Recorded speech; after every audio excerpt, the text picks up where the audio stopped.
पिछला एक सप्ताह 13 से 20 सितंबर यह एक फाउंडेशन डे के अवसर पर in defence of bank nationalisation ये एक सप्ताह सेलिब्रेट किया था, जिसका कि समापन आज इस पी साईनाथ जी के व्याख्यान से हम करने जा रहे हैं।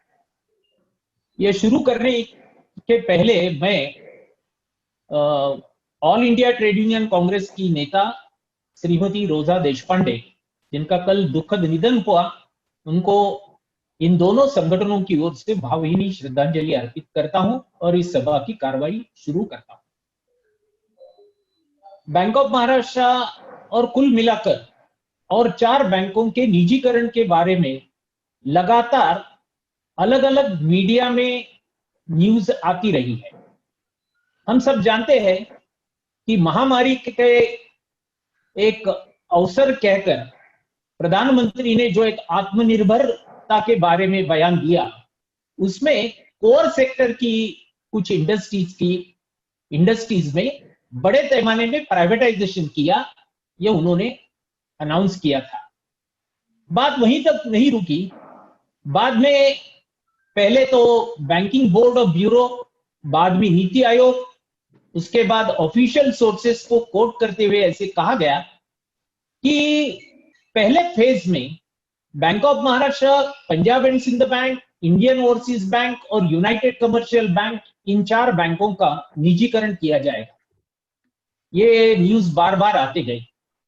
इससे दरमियान कुछ इंडिविजुअल्स ने राइट टू इंफॉर्मेशन के तहत बैंकिंग बोर्ड ऑफ ब्यूरो और उसके साथ साथ नीति आयोग को कुछ चिट्ठी लिखी। तब उन्होंने कहा कि ऐसे कोई भी निर्णय नहीं हुआ।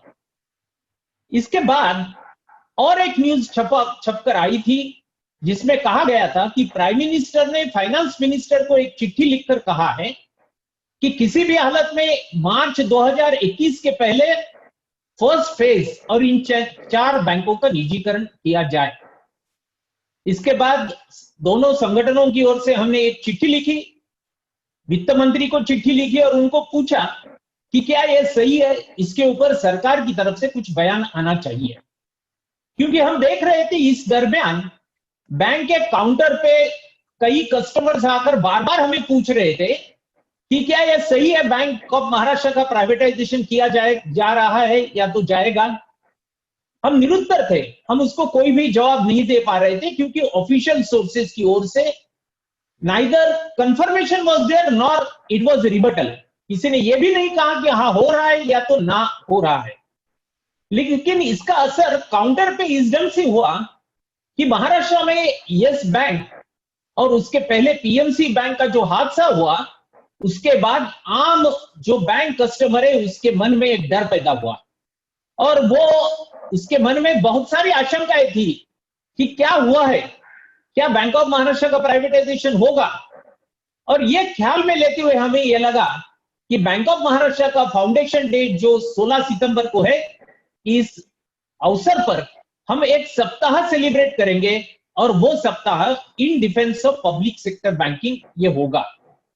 इसलिए हमने पहले तो बैंक ऑफ महाराष्ट्र की कस्टमर्स की जानकारी हासिल की। हमने देखा इसके पहले बैंकिंग इंडस्ट्री में कंसोलिडेशन हुआ, बैंक मर्जर हुआ। बैंक मर्जर को बैंक एम्प्लॉइज ने सख्त विरोध किया था। इसके बावजूद 10 बैंकों का विलय हुआ और 6 बैंक बंद की गई और 4 बैंकों का अस्तित्व रहा।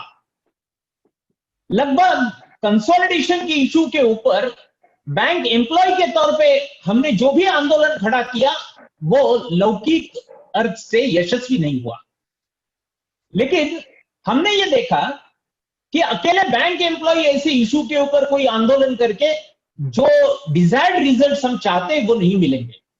और इसलिए हमें कहीं ना कहीं बैंक कस्टमर्स को अपनाना होगा, उनको साथ में लेना होगा। उनको साथ में लेके अगर हम हमारी लड़ाई आगे बढ़ाते हैं तो ही कहीं ना कहीं गवर्नमेंट को हमारे इस लड़ाई के बारे में सोचना होगा। इसलिए हमने पिछले 15 दिनों में बैंक ऑफ महाराष्ट्र के लगभग 5 लाख कस्टमर्स का एक डाटा बैंक तैयार किया है। और पेंडेमिक के इस माहौल में लोगों को डायरेक्टली जाकर मिलना, उनसे बात करना लगभग असंभव था। इसलिए हमने वर्चुअल मीडिया द्वारा उन तक बात करने की कोशिश की। हमने इसकी जो शुरुआत है, ये अलग अलग पोस्टर्स, पैम्पलेट्स, उसके साथ साथ कुछ ऑडियो विजुअल्स इन लोगों को भेजे हैं। और मुझे खुशी है कि इनमें से कई लोगों ने पर्सनली ये जो हमारा कैंपेन है उसको बहुत अच्छा रिस्पॉन्ड किया है। वो रिस्पॉन्ड पर्सनल मोबाइल पे या तो ईमेल अकाउंट पे है, उसके साथ साथ फेसबुक पे जहां कहीं इसकी पोस्ट है वहां पर लोगों ने कुछ एक्सेप्शंस अगर छोड़ दिए तो to a large extent people have welcome this initiative, और इस बहाने हमने लोगों तक पहुंचने की कोशिश की है। अभी यह सप्ताह आज 20 सितंबर को खत्म होता है, लेकिन मुझे लगता है अभी तक गवर्नमेंट ने इसके पक्ष में या विरोध में कुछ भी ऑफिशियली बात नहीं रखी है। लेकिन इस गवर्नमेंट का जो डिसीजन मेकिंग प्रोसेस है, वो प्रोसेस अगर देखते हैं, नाना कहते हुए वो कब हाँ कहेंगे पता नहीं। और इस गवर्नमेंट ने पिछले कुछ दिनों से जो भी निर्णय लिए हैं, चाहे वो डिमोनेटाइजेशन का निर्णय हो, उसके बाद लॉकडाउन का निर्णय हो, वो एक धक्का तंत्र यूज करते हैं, जिसको हम शॉक ट्रीटमेंट कहते हैं। वैसे शॉक ट्रीटमेंट देके लोगों को वो निर्णय थोपे जाते हैं।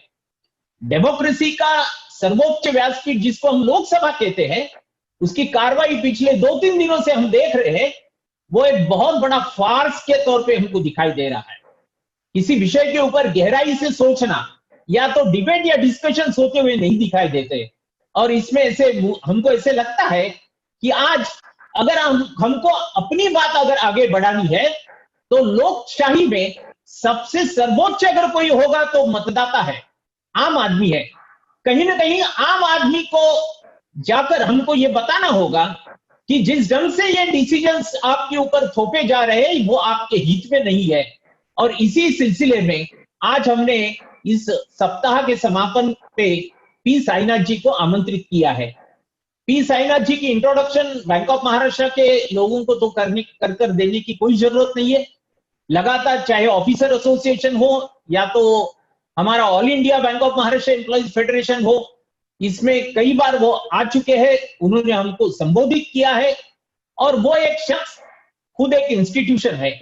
जिस ढंग से गवर्नमेंट की ये सिर्फ मोदी गवर्नमेंट नहीं, इसके पहले का जो गवर्नमेंट था, यूपीए 1 था, यूपीए 2 था, इसके पहले एनडीए था, जब कभी गवर्नमेंट गलत नीतियां अमल में लाने की कोशिश करती है, तब आम आदमी के पक्ष में उठकर खड़ा होकर कहने वाले, बात करने वाले जो भी गिने चुने लोग आज भारतवर्ष में है, उनमें एक पी साईनाथ जी है, जो नेशनली एक्लेम्ड है, इंटरनेशनली एक्लेम्ड है, जर्नलिस्ट है, रूरल एडिटर के तौर पे काम किया है। और अभी उन्होंने People's Archive for Rural India PARI नाम का एक खुद ने एक इंस्टीट्यूशन शुरू किया है, जिस द्वारा वो मीडिया के तौर पे रूरल इंडिया को, इंडिया की सही छवि लोगों तक पहुंचाने की कोशिश करते हैं।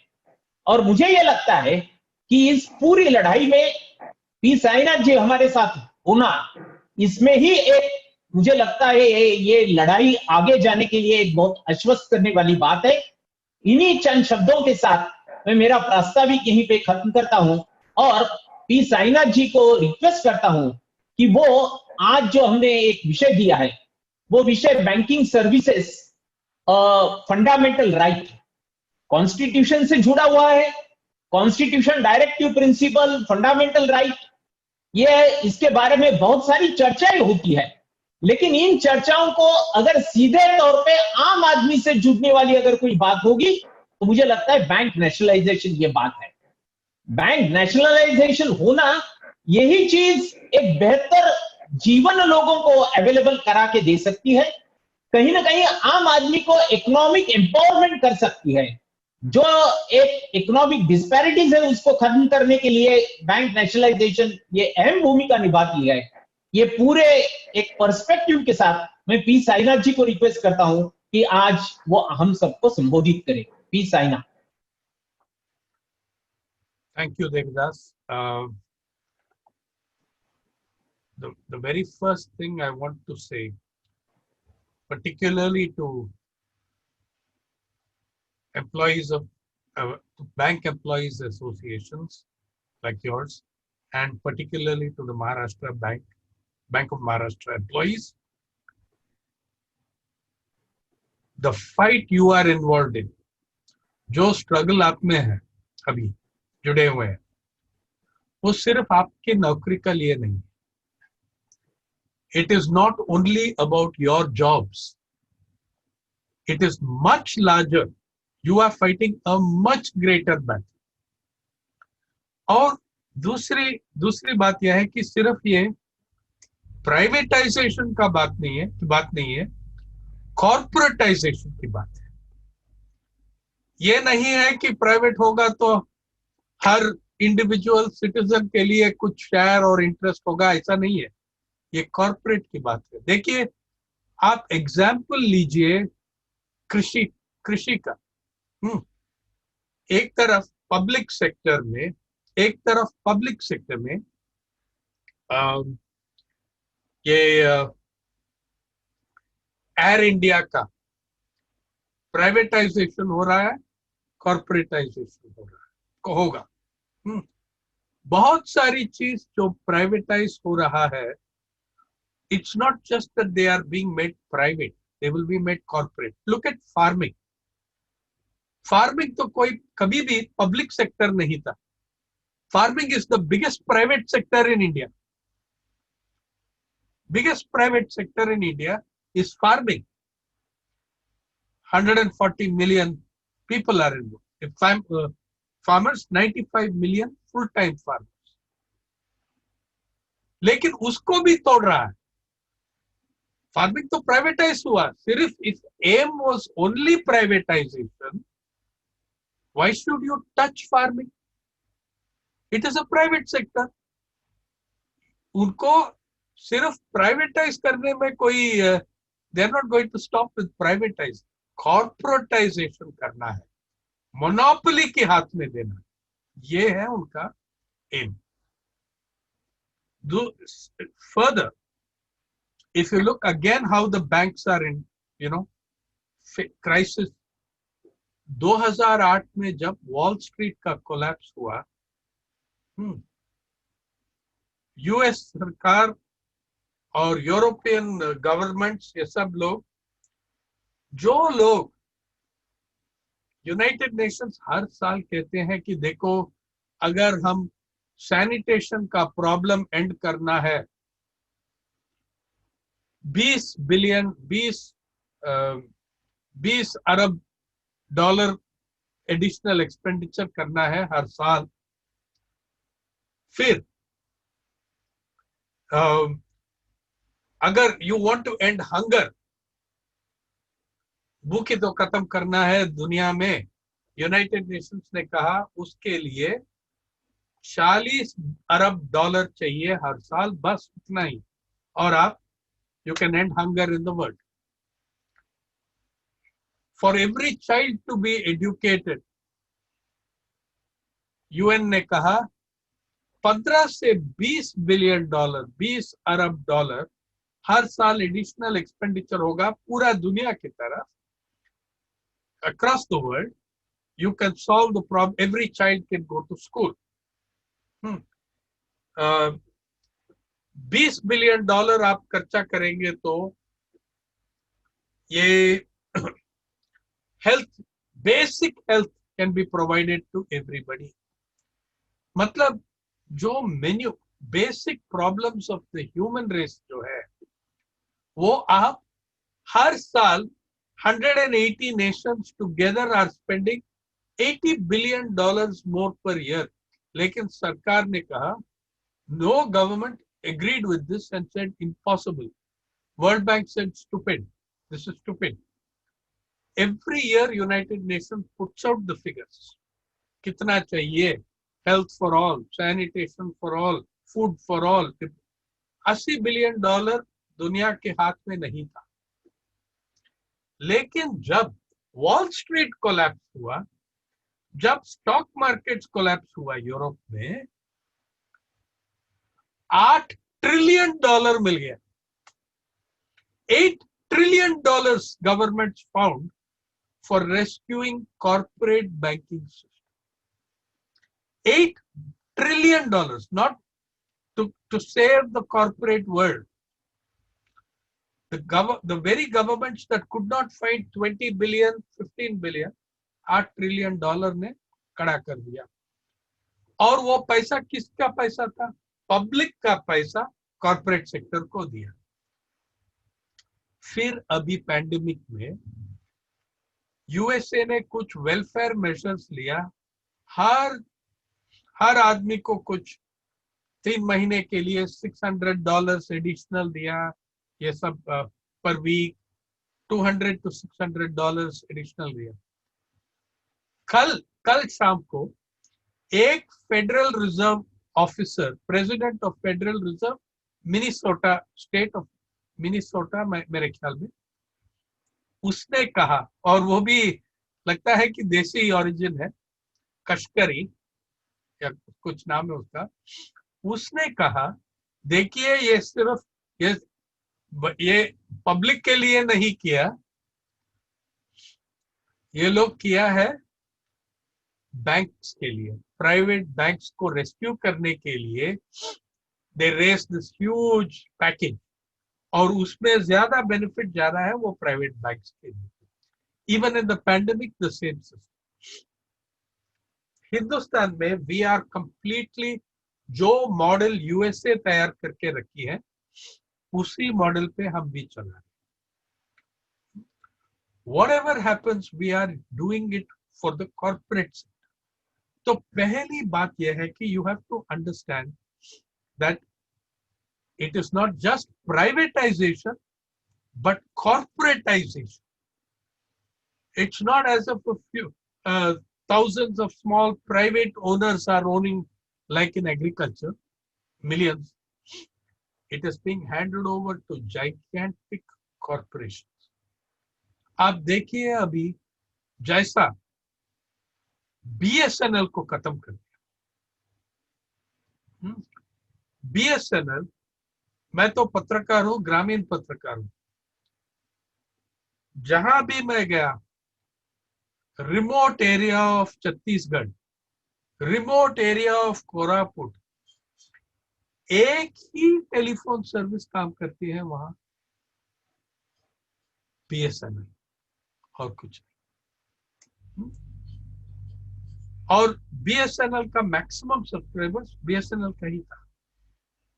शहरों में बीएसएनएल को बैन किया 15 साल बीएसएनएल एंट्री बैन किया. मुंबई, दिल्ली, कोलकाता और चेन्नई में यू हैड एमटीएनएल. बीएसएनएल को क्यों परमिट नहीं किया? अगर बीएसएनएल शहरों में था, no Jio, Shio, Dio, nobody could compete with it. People had trust and faith in it like they have trust and faith in public banks. मैं जानता हूं कि बहुत सारा सीईओ भी, प्राइवेट कंपनीज का सीईओ, उनका basic deposit public sector banks में रखते हैं. They do that. They keep one safety cushion in public sector banks. People I know personally. तो जियो to facilitate then 15 साल के बाद बीएसएनएल को एंट्री दिया शहरों में, लेकिन क्रिपल किया उसको. They completely crippled BSNL by not permitting it to go to 4G. और मंत्री ने क्या जवाब दिया जब संसद में इंक्वायरी आया,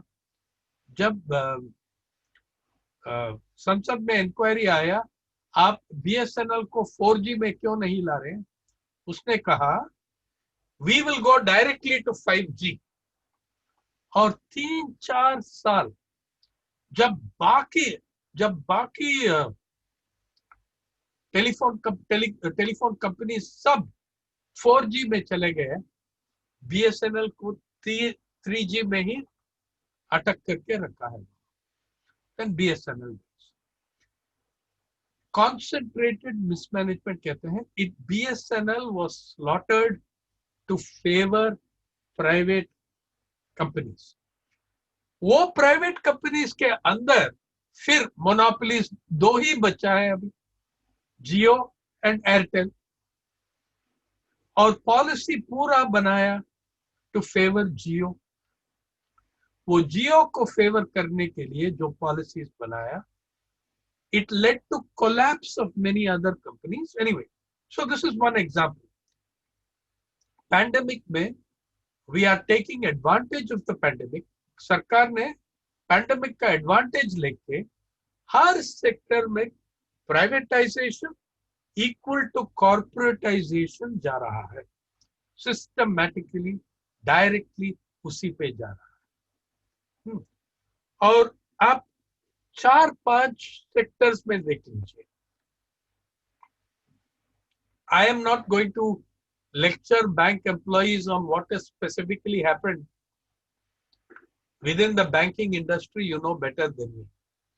But look at health, look at education, look at agriculture, look at laborers. Agar, and this is something that we have to understand ideologically and propagate ideology. अगर solution corporatization में है, अगर solution privatization और corporatization में है, फिर the health sector in India should have been the best functioning sector under COVID-19. हुआ क्या? Was the health sector the best functioning sector under COVID-19? It is the worst sector. Advanced capitalist countries, Spain और Ireland, जब उनका lockdown हुआ, pandemic का lockdown उनकी देश में हुआ, सबसे पहले आयरलैंड, स्पेन और कई और कुछ देश भी है, लेकिन स्पेन और आयरलैंड जो एडवांस्ड कैपिटलिस्ट कंट्रीज है, इन द फर्स्ट वीक पूरा हेल्थ सेक्टर को प्राइवेटाइज कर दिया, पूरा हेल्थ सेक्टर को प्राइवेटाइज किया। Sorry, I am making such a mess. पूरा हेल्थ सेक्टर को नेशनलाइज किया, पूरा हेल्थ सेक्टर को नेशनलाइज किया जो एडवांस कैपिटलिस्ट कंट्रीज, इसलिए कि they understood that health system based on maximization of profit cannot save their people from the pandemic. They nationalized. हमने क्या किया? कुछ नहीं किया। जिस देश में 84% of health expenditure, 84% private personal expenditure से आ रही है, और सरकार का हेल्थ एक्सपेंडिचर 1.28% ऑफ जीडीपी है, जहां हेल्थ सेक्टर प्राइवेट है ज्यादा से ज्यादा ओवरवेलमिंगली, और हेल्थ सेक्टर पिछले 20 साल में सिर्फ प्राइवेट नहीं था, बड़ा बड़ा कॉर्पोरेट चेन्स बन गया, and they have failed the Indian people miserably in the pandemic. जहां मैं रहता हूं, बांद्रा रिक्लेमेशन, मुंबई में, मेरे पास walking 2 minute 3 minute walking distance में एक 5 स्टार हॉस्पिटल है, एक 5 स्टार हॉस्पिटल है, और 2 5 स्टार हॉस्पिटल है 5 मिनट ड्राइव में हमारे घर से। 3 5 स्टार हॉस्पिटल है हमारा एरिया में नजदीक। इन हॉस्पिटलों में सिंपल कोविड टेस्ट करने के लिए आप जाइए, कम से कम 6,500 रुपया या 10,000 रुपया तक जाते हैं फॉर द मिनिमल टेस्ट, और ट्रीटमेंट के लिए पूछो मत क्या क्या charge. Now today we are left without a health system because we have privatized, corporatized, और पिछले 2019 बजट, लास्ट बजट जो जनवरी में भी वो इंटरम वाला लाया, अनाउंसमेंट्स किया, पिछले बजट में ये भी अनाउंस किया district hospitals will also be offered for privatization and private management. Okay? अभी भी मुंबई में भी बहुत सारा, महाराष्ट्र में भी, there are already several government hospitals which have been handed over to private management. अभी district level hospitals भी private management में जा रही हैं. With this level of privatization, where is India in the pandemic? आज भी देख लीजिए. Now we are #1 in the world in new cases every day. We are approaching highest number of infections. In a month or two, we will overtake the USA in the highest number of deaths. We are already #2 in the highest number of deaths. Please learn from this what privatization of a critical sector does to poor people and the public. आप ये देख लीजिए कौन मर रहा है उसमें, कौन मर रहा है इस पैंडेमिक में ज्यादा से ज्यादा. तो these are the 4-5 critical sectors: health, education, farming और लेबर. और चारों सेक्टर, एक सेक्टर उनके लिए सेंट्रल है और वो है बैंकिंग. आप एजुकेशन में, let us look at each of these sectors. Health आपने देखिए, अभी जिस दिन लॉकडाउन ने अनाउंस किया प्रधानमंत्री, उसी दिन मैंने लिखा था वायर में और हमारा People's Archive of Rural India में, because of our non-existent health system, more people are likely to die of non-COVID diseases. More people are likely to die of non-COVID diseases because they will not be able to access treatment. सबसे पहले जो बड़ा long मार्च हुआ migrant labourers का, अभी भी सरकार कह रही है, सरकार भी कह रही है कि हमारे पास कुछ डेटा नहीं है कितने लोग मर गए हैं उसमें. People died of dehydration, people died of cholera, people died of hunger, people died of muscle fatigue and exhaustion. People died of all these things because there was no health system to help them. Absolutely no public health system. A public health system is predicated on a very strong linkage with a public banking system. There is no public health system in the world that is not tied or dependent on the banking systems of its country for operating fairly correctly. अप्रैल 5 तारीख से आज तक मेरा personal, people whom I knew personally, 11 जन मर गए.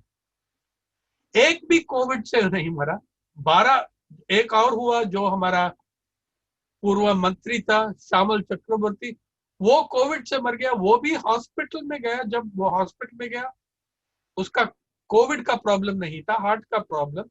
Hospital में Covid contract किया. ये एक बात.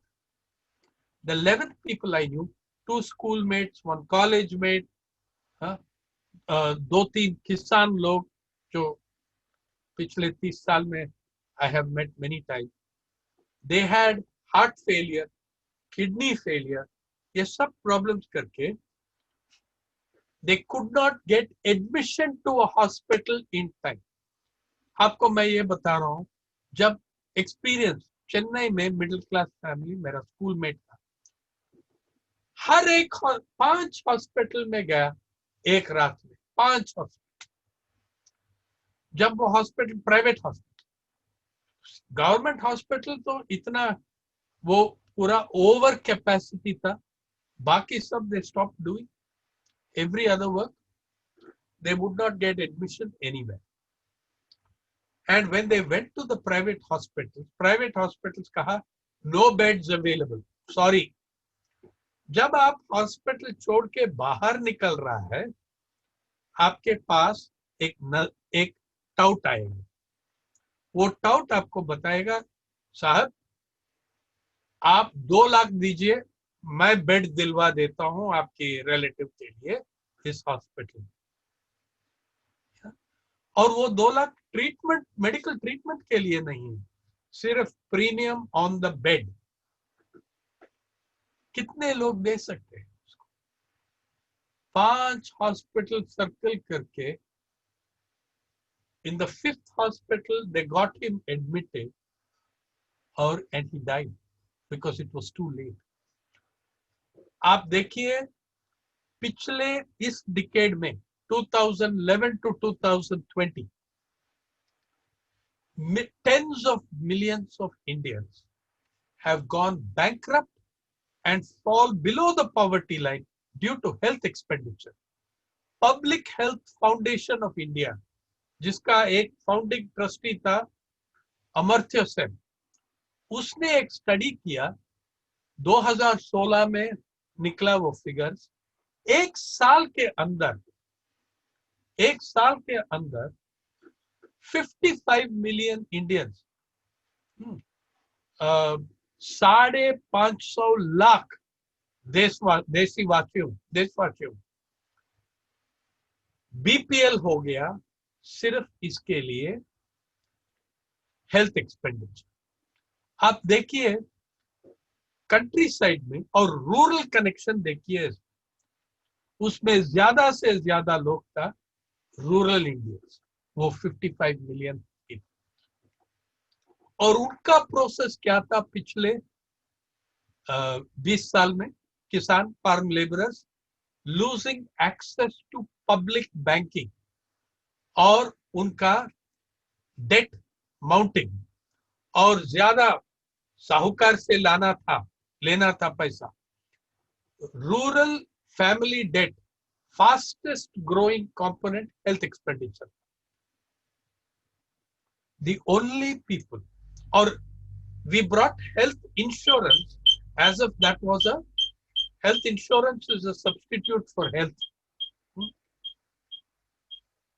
The people of this country suffered, the farmers and workers suffered enormously because of lack of access to credit, to lack of access, not only in farming, but in health, which is the biggest source of bankruptcies in rural family debt, the biggest component of rural family debt. Then, so वो health. अभी farming में देख लीजिए, all of you, Bank of Maharashtra knows very well what has happened to farmers, how the credit crisis was created. A bank that is a bank of the Bank of Maharashtra, that is a bank of government middle class employees, pensioners, farmers and workers. This bank was made to give huge sums of money to Vijay Mallya. Where would they then be able to satisfy the credit needs of so many workers, farmers and pensioners? Now, the privatization of the banking is going to hit.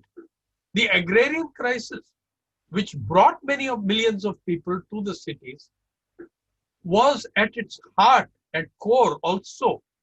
A very significant element was the credit crisis, the crisis of the banking system, as government after government, चाहे NDA, फिर UPA 1, UPA 2, फिर NDA, hit and hurt the banking system of the farmer and laborer. आप सब लोग bank of Maharashtra का employees हैं। आप महाराष्ट्र में देख लीजिए banking system, how it was perverted and subverted to bypass the farmer, who is suffering even more, as we are saying, oh, they want loans cancelled. कैसे? उनका डेट क्राइसिस इसलिए आया कि हमने क्रेडिट डाइवर्ट किया फार्मर से business की तरफ। आप नाबार्ड के पास जाइए, 2016 से 2020 तक आप देख लीजिए, हर साल नाबार्ड ने हर राज्य में एक प्लान बनाते हैं for flow of commercial credit, potential linked credit plan कहते हैं उसको। 2016-17 में जिस समय में हमने पहली बार उसको देखा था, और हमारा मित्र आलोक देशपांडे ने बड़ा स्टोरी किया हिंदू में, हिंदू अखबार में, आलोक ने ये दिखाया, वो कुछ आरटीआई वारटीआई नहीं है, नाबार्ड ने बहुत ओपनली ये किया, पूरा एग्रीकल्चरल क्रेडिट, महाराष्ट्र राज्य में पूरा एग्रीकल्चरल क्रेडिट, उसमें 53% मुंबई शहर को दिया, 53% मुंबई शहर को दिया। अरे मुंबई में किसान वर्ग कहाँ है, कितने लोग हैं? है थोड़ा। मुंबई में ना फार्मर है ना कॉन्ट्रैक्ट फार्मर है, मुंबई में फार्मर्स ऑफ कॉन्ट्रैक्ट्स है, corporate businessmen who farm contracts from the government to make money of public expenditures. 53% of, जिस महाराष्ट्र में highest number of farmer suicides, highest number of farmer bankruptcies, highest number of farmers being unable to repay loans, और उस महाराष्ट्र में आपने 53%, और वही trend sustain हो रहा है 2016 से आज तक, 2% इस तरफ 2% उस तरफ। महाराष्ट्र का जनसंख्या क्या है? या it is 120 million people. 1200 lakh जन है इस जनसंख्या महाराष्ट्र का, उसमें से 20 लाख कह सकते हैं मुंबई शहर में रहते हैं। और उसके पहले भी, जो नाबार्ड के पहले भी जो स्टडीज प्रोफेसर आर रामकुमार और पल्लवी चौहान ने किया, उससे ये निकला कि all scheduled commercial banks in Maharashtra, 50% of disbursal of agricultural credit occurred in urban and metro banks. Metro banks. अरे बाप रे, वो मलाबार हिल और कफ परेड में कौन बैठा है? किसान, बड़ा किसान बैठा है। मैंने दो नाम, सिर्फ दो नाम जानता हूं, एक तो मुकेश और एक तो अनिल, ये दो किसान का नाम मैं जानता हूं। हाँ, मेट्रो ब्रांचेस और अर्बन ब्रांचेस से हुआ distribution of agricultural credit. Now Mumbai शहर में एग्रीकल्चरिस्ट तो है ही नहीं है, बहुत कम है, 0.01% भी नहीं है। लेकिन मुंबई में कौन रहता है? एग्रीकल्चरिस्ट नहीं रहता है, लेकिन एग्री बिजनेस रहता है। बड़ा बड़ा corporation, seed company, fertiliser company, pesticide company. आपने किसान का जो क्रेडिट बैंकिंग सिस्टम दे रहे थे, उसको किसान का हाथ से निकाल के आप एग्री बिजनेस को दे रहा है, और बाद में पूछ रहा है कि देखो किसान का, they are not able to repay their loans. Their entire credit system was destroyed by policy. वो नाबार्ड का कुछ सीक्रेट नहीं था, वो कंफर्म किया जब आलोक देशपांडे हिंदू में पूछा था, आप ऐसा किया था क्या? उसने कहा हाँ, हमने कहा, और वो नाबार्ड ने जवाब दिया कि we think this is the correct path to follow. तो आप देखिए, perversion of the banking system, public banks, the money should be public money and the backing should be of public endeavors, instead of which आप public पैसा जो banking system, the wonderful thing about the public banking system is the organic link it has had with the farmers of this country. Without the public banking system, India would not have been sitting on 100 million tons surplus grain, which they are not distributing to poor people. But you would never have reached these levels of production but for the public banking system. But for the entry of, but for the nationalization of banking, उसके पहले क्या credit था किसान के हाथ? अभी जो privatisation होगा, it is actually removing whatever benefits, whatever access to credit that nationalization brought to the poor farmer of this country, that is being withdrawn and given to the Choksis, the Malias, and others like that, and people like that. That is what is happening with these people. So farming, which has always had a tremendous, आप देखिए private bank farmer में क्यों invest करेंगे? Why will it invest? The last figure अभी भी नया data नहीं है, इसलिए कि एनएसएस का सर्वे डेटा सरकार ने सप्रेस किया. Last available data farmers income के बारे में लास्ट अवेलेबल डेटा था 2013 नेशनल सैंपल सर्वे ऑर्गेनाइजेशन का डेटा. और फार्मर का इनकम क्या था उसमें? 5 member household, 4 to 5 member household रहते हैं देहात में किसानों का. 5 मेंबर से भी बहुत लोग, बहुत सारा हाउसहोल्ड 5 मेंबर से भी ज्यादा था. लेकिन सर्वे ने ये दिखाया आपको, अगर आप एस्यूम करेंगे 5 member household, average income of the Indian farming household, 5 member household, all sources of income, सिर्फ कृषि नहीं, पूरा ऑल सोर्सेज ऑफ इनकम से लेबर सब जगह 6,426 rupees for a family of 4 or 5.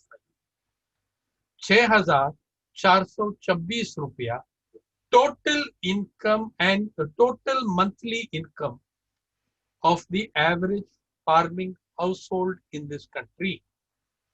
6,426. आप देखिए, आप let us ask this question: which private bank, which corporate bank is going to bother about that farming household, whose total income is 6,426 and with more than half the households in debt? Which private bank is going to come forward and give these people loans? You are not fighting for your jobs in Bank of Maharashtra. You are fighting for the farmers and laborers of Maharashtra. You are fighting for something much larger. You are fighting society's battles when you are saying we will resist the privatization of Bank of Maharashtra with its history and organic links to middle classes, government employees, pensioners, farmers, workers. You are fighting on behalf of the poor and ordinary people of this whole nation. That is your battle in this way. Middle classes को भी एक बहुत सारा linkages हैं. The future of their children and their education depends on what is. But one more thing I want to say about banking and farming systems. अभी जो 3 bill लाया है सरकार पार्लियामेंट में, 2 बिल लोकसभा में पास कर दिया और अभी they are trying to force it by voice vote in Rajya Sabha. Their own minister has quit, cabinet minister Akali.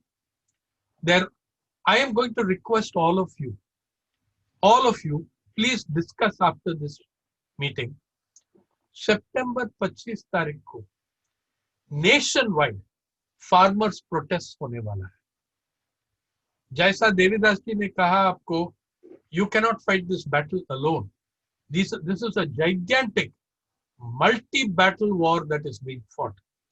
सितंबर 25 तारीख को पंजाब और Haryana farmers and western UP will go for total बंद, और महाराष्ट्र में बाकी जगह में रास्ता रोको, protest, what ever you can. जो आपने कहा देवीदास जी, that you are sending your audio visuals to your 5 lakh depositors. Please go through the Kisan Sabha, the farmers union, and send your audio visuals on banking and farming, public sector banks and farming, to all these farmers also on WhatsApp. Send it to them. Tell them, we are there for you. We are there in solidarity with you. If we lose our battle, you will never get credit from the banks. Please, we stand with you. You stand with us. Fight for us. We fight for you. Yeah.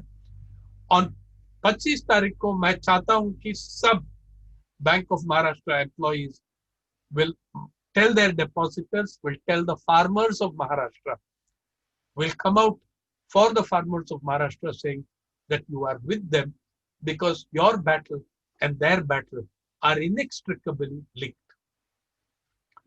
और उसने क्या कहा सरकार ने ये ordinance के बारे में, जब ये एपीएमसी को हम खत्म करने वाला है, और प्लीज ये भी अंडरस्टैंड करो, आज कांग्रेस पार्टी ने अच्छी तरह अपोज कर रही है, लेकिन वो ही शुरू किया इसको. और कहाँ शुरू किया? सबसे पहले महाराष्ट्र में. वाशी एपीएमसी देख लीजिए आप, जो मॉडल बन रहा है उसमें सरकार का, एनडीए सरकार का, वो अभी कुछ साल हो गया वाशी एपीएमसी में, restricting the power of the reach of the APMC to a few thousand square yards. इसका in their head, what were they thinking? ये सब neoliberal economist का delusion है. ऐसा हम करेंगे, प्राइवेट सेक्टर आ जाएगा, कॉर्पोरेट वालों ने बहुत सारा प्राइवेट मार्केट्स खोल देंगे, कंपटीशन होगा. नॉनसेंस. इंडियन कॉर्पोरेट सेक्टर में कुछ इंटरेस्ट नहीं है कंपटीशन के लिए. They don't want competition. Privatisation of banking और एजुकेशन और health, they want the whole package gifted freely to them with gift wrapping, जैसा डिस्ट्रिक्ट हॉस्पिटल्स ने आपने गिफ्ट किया बजट में. और वाशी एपीएमसी में हुआ कंपटीशन के लिए spaces, restriction of APMC reach, ये सब करके क्या हुआ? कोई आया नहीं प्राइवेट सेक्टर से. Nobody came. Please also know, Maharashtra is the cradle and testing ground for every reactionary plan. हाँ, ये पावर सेक्टर में भी हुआ. आज एक बैंक ऑफ महाराष्ट्र है, प्रॉफिट मेकिंग बैंक, ये सब है, ठीक है. And the profit making institutions are being dismantled.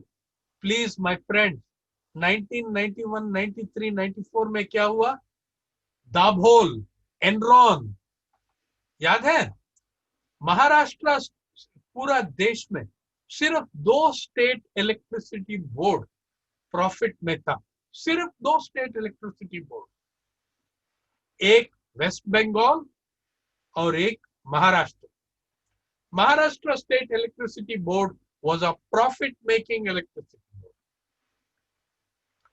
और उसको खत्म करके Enron के लिए, Enron, as you know, turned out to be the world's greatest fraud and con job. आपने, you did not hesitate to destroy a profit-making institution called MSCB. Why will you hesitate to destroy a functioning institution called Bank of Maharashtra? Please know that your battle, that's why I said, it is not just privatization, it is privatization and corporatization by monopolies. This is the thing. So when you, after the Vashi example, it failed completely, but still they are going ahead with that.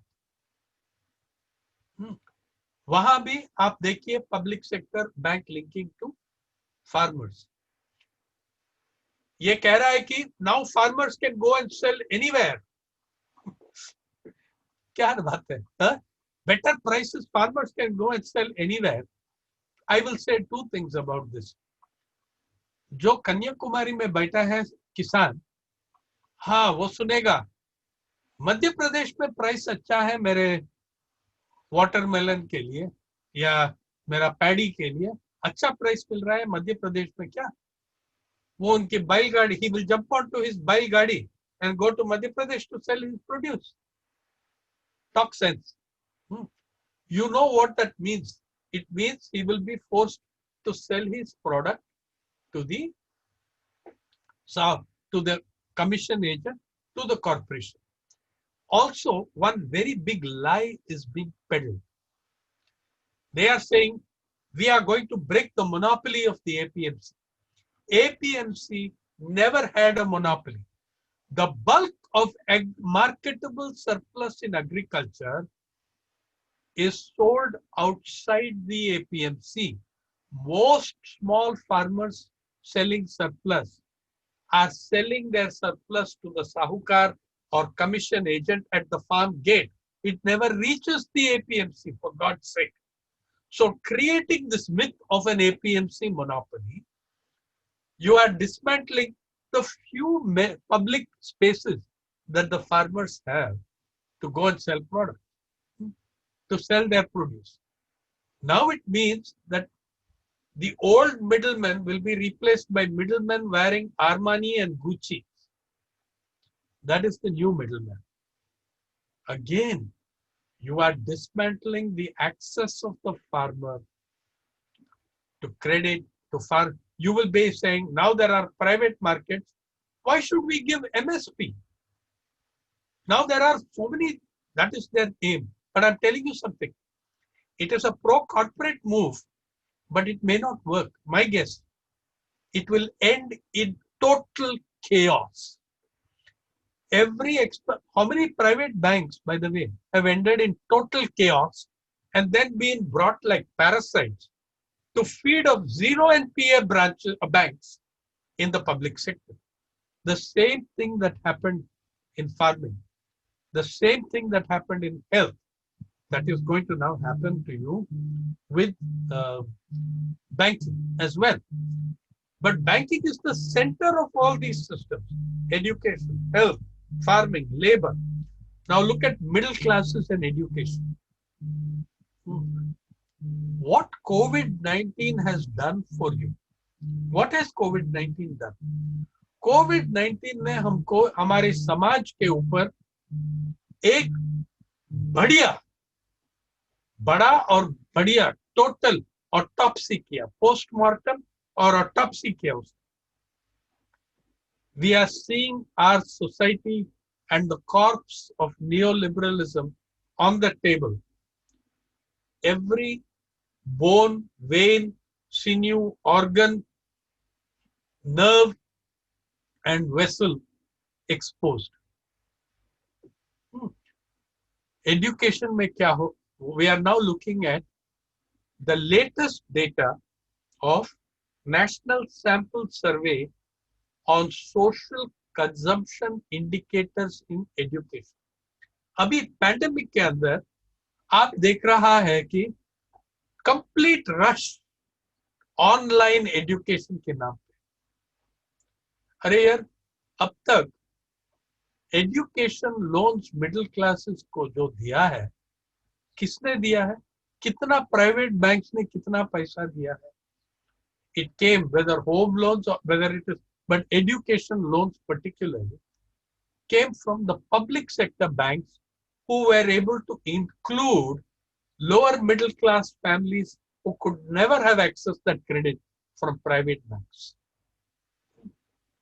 अभी देख लीजिए, जो नया report है, जून 2018 का सर्वे है, अभी online education में भाव छास्कर जी एक टीचर है, शिक्षक है, शिरडी में, तालुका में, उसने इतना बढ़िया कहा, जो पहले था हमारा digital divide, rich and poor, pandemic आने के बाद ये जो रश टू ऑनलाइन एजुकेशन है, हम जा रहा है digital divide two digital partition.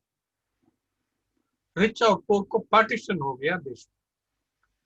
और एनएसएस का डेटा में देख लीजिए, हमने People's Archive of Rural India, please become free subscribers. People's Archive of Rural India Marathi में भी पब्लिश होते हैं, हर आर्टिकल मराठी में भी आते हैं, हिंदी में भी आते हैं, उर्दू में भी आते हैं, 13 भाषाओं में आते हैं हमारा People's Archive of Rural India. लेकिन मराठी बहुत मेजर है हमारा पब्लिकेशन। और हमने एक हमारा रिपोर्टर पार्थ एमएन, वो गया थाने, पालघर और थाने में, और पालघर में जहां ज्यादा आदिवासी जनसंख्या है, वो देखा कि स्कूल का कंडीशन क्या है, कितने लोग के पास स्मार्टफोन है, कितने बच्चे एक्सेस कर सकते हैं ऑनलाइन एजुकेशन। 15 साल के नीचे 2-3 लड़का मिला है जिसके पास स्मार्टफोन है, जिसके ऊपर आप पीडीएफ डाउनलोड कर सकते हैं, टीचिंग का मटेरियल, लर्निंग का मटेरियल। और वो भी अगर रेगुलरली आपको वो एजुकेशनल मटेरियल्स डाउनलोड करना था, आपका फोन का पैकेज बढ़ाना था, मिनिमम पैकेज है 200 रुपया महीना, हर दिन के लिए 2 GB। अभी उसके ज्यादा जाएगा तो आप नेक्स्ट ब्रैकेट ऑफ पेमेंट में आएगा। और ये भी निकला था कि एक भी लड़की 15 साल या 16 साल 17 साल, एक भी आदिवासी लड़की नहीं मिला जिनका स्मार्टफोन था, ऑनलाइन एजुकेशन के लिए कर सकते हैं। Not one girl. फिर हमने वो एनएसएस डेटा कंसल्ट किया, जो नया रिपोर्ट निकला महाराष्ट्र का, कितने लोग एक्सेस किया इंटरनेट को पिछले 10-30 दिन में। रूरल महाराष्ट्र में access of internet percentage of people in the 30 days preceding the survey 8%। औरतों, महिलाओं, उससे आधा। Percentage of computers in rural households पूछो मत, 4% 5%। और जो हम कहता है हिंदुस्तान का Silicon Valley, Karnataka, rural Karnataka, Bengaluru छोड़ो, बंगलुरु एक छोटा, it is an island in Karnataka. Rural Karnataka में percentage of households with computers 2%, percentage of rural households with access to internet 8%। Both figures are lower than the figures for Uttar Pradesh. क्यों? इसलिए कि उत्तर प्रदेश में लाखों माइग्रेंट लेबरर्स हैं जो एक फोन रखते हैं इंटरनेट एक्सेस के लिए। Can you imagine that computer ownership in rural Uttar Pradesh is better than computer ownership in Karnataka, in the great mother of silicon valley. अभी इस पिछले 1 साल में जो ऑनलाइन पैकेजेस था, बाइजू का वैल्यू डबल हो गया 12 मंथ्स में। लेकिन 60% वैल्यू इंक्रीज इसी लॉकडाउन में आया है। They have gone from $5.5 billion to 10.5 billion in 12 months, most of the growth in the pandemic months. Abhi और Unacademy, Baiju, जो commercial ventures है education में, they are becoming extremely successful and expensive. हमारा lower middle class, working class, you forget. Dalit, Adivasi, workers, lower middle class, सब digital education में, online digital education में एक untouchability partition आ गया उसमें. They cannot get educated. Abhi, there will have to be also bank loans now for computers, for smartphones. कौन देगा उसको credit? Who will give them credit? Who was giving the middle classes education loans before the pandemic? We are seeing the deepening of the central problem of India, asamanta, inequality. You have no chance of reducing inequality. Devidas जी ने कहा, defending constitution. Constitution जो directive principles ने देवीदास जी mention किया, number 1 paragraph था उस chapter में, the duty of the state to mitigate, minimize inequality. आप कैसा करेंगे? By privatizing the public bank system. You will maximize inequality. You are actually betraying the constitution by privatizing a major public resource. One of the few things that is still public and in the hands of the public. अभी और labor का हालत देखो. Government of Uttar Pradesh has suspended 38 labor laws, including Working Journalists Act. Hire and fire में जो भी आप कर सकते हैं अभी ये किसान और कृषि का ऑर्डिनेंसेस के साथ सरकार ने 2 लेबर लॉ भी ला रहा है. Suspending right to strike. It is going to affect you. They are suspending the right to strike. They are making it very, very difficult for a union to organize. They are making it incredibly difficult for a union to give strike notice. Incredibly difficult to actually go on strike. So they are disarming you. They are taking away your right to dissent, your right to protest is going. Incidentally, nobody mentioned जो करोड़ों 2 crore migrant laborers जो घर वापसी किया ना गांव में, उसमें ज्यादा से ज्यादा वहां उनका accounts कहां?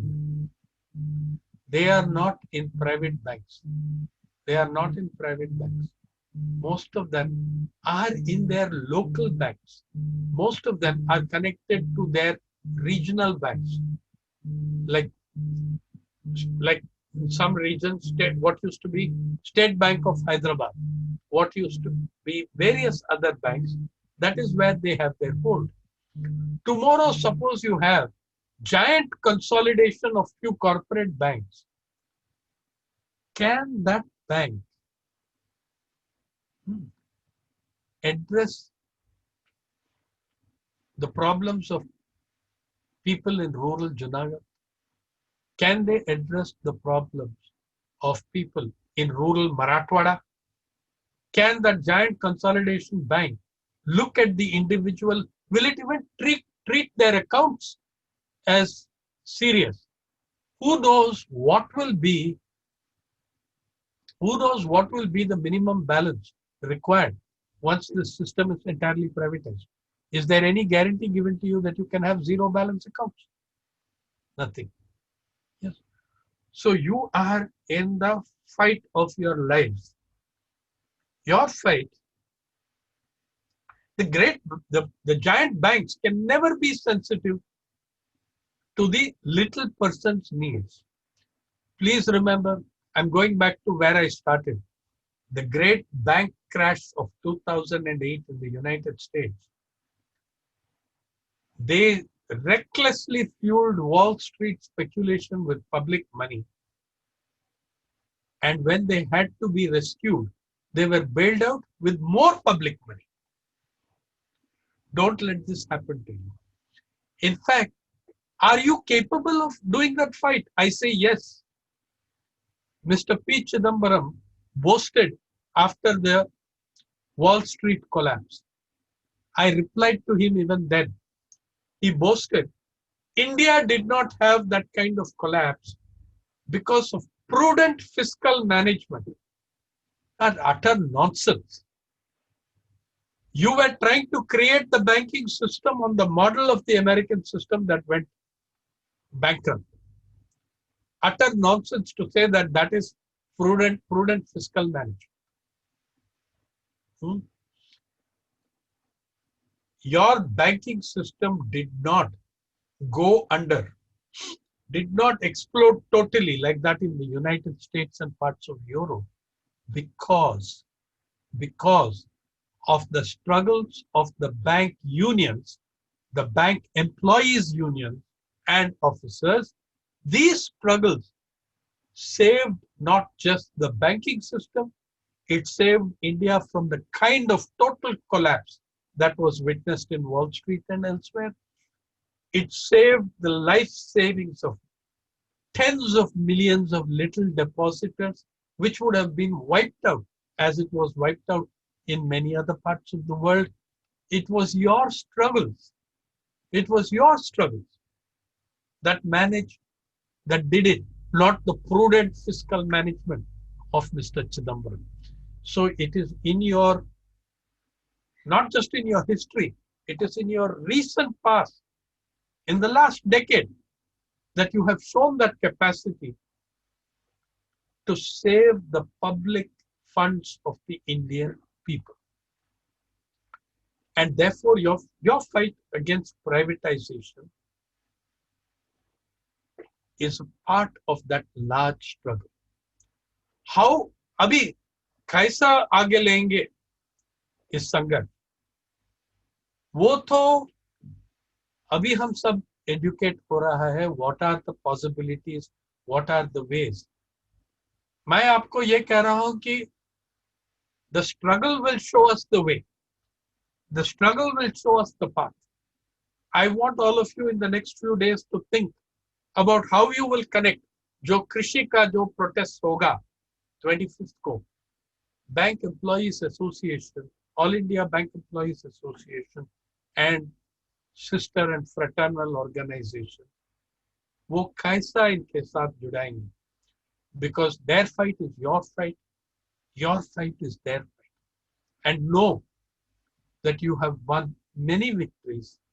However difficult it is, you will find a way and you will succeed. Thank you.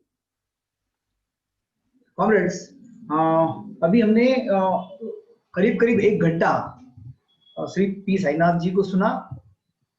उनका जो निवेदन था उससे एक पता चला कि हमको ये इस बात का एहसास हुआ कि हम जो बैटल लड़ने जा रहे हैं, how it is a big battle, how is a battle of society.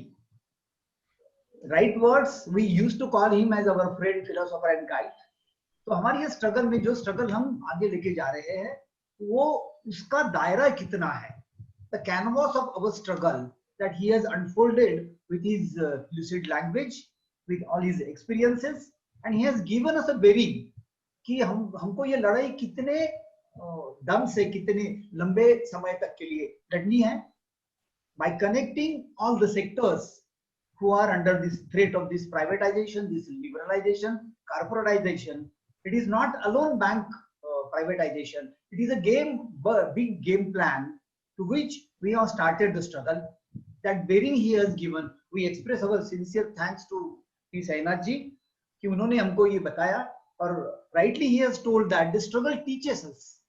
आज उन्होंने जो स्टोरी अनफोल्ड करके कही है कि हम कितना बड़ा बैटल लड़ने जा रहे हैं, that gives us a bearing the seriousness and the dedication and determination. We once again thanks on behalf of Twin Banner, Bank of Maharashtra Employees Union Federation and the Officers Association. We are really thankful to him We require his guidance all the while, even hereafter. We expect and we are sure that he is there with us. और इतना बड़ा force हमारे साथ है, यही हमारी पहली जीत है कि he is with us. He is an institution. He is a guiding force. With these words, I once again thanks P. Sainath ji. Thank you very much.